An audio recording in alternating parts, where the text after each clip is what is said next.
We don't often think about the significance of commonplace objects. Artist Kelly O'Brien shows us the importance of these objects in our daily routine.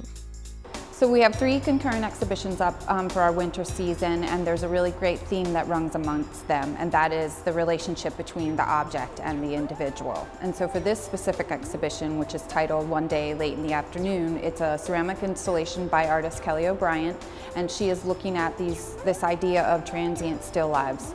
So as we move around our personal spaces throughout our day, we tend to group objects. And so she believes that what we're creating are our own personal still lives. And what you will see is the personal still lives of Kelly as she has journeyed through grad school and then beyond.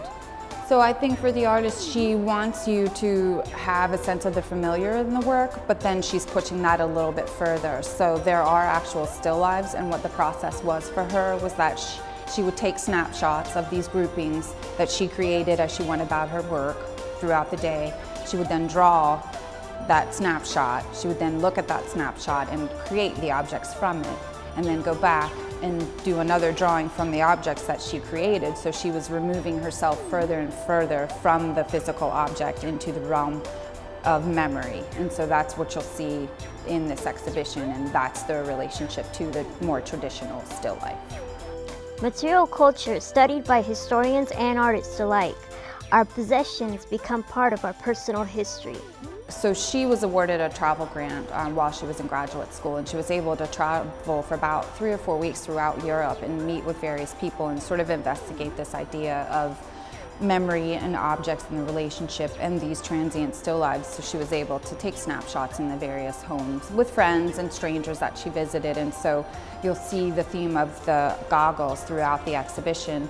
And she was at dinner at a friend's house in, I believe, let's say Denmark, and he wore goggles every time he chopped the onions. And so he would place the goggles down on the sink with the knife and say there was a sponge there in the dish soap, so then it created this grouping of objects that might not be put together necessarily. And so I think that's a really strong point about this exhibition, is that she captured those moments. The fact that she took the time to make the plastic tab that pulls off the milk, and it's something that's recognizable, but then she's pushing that object a little bit further.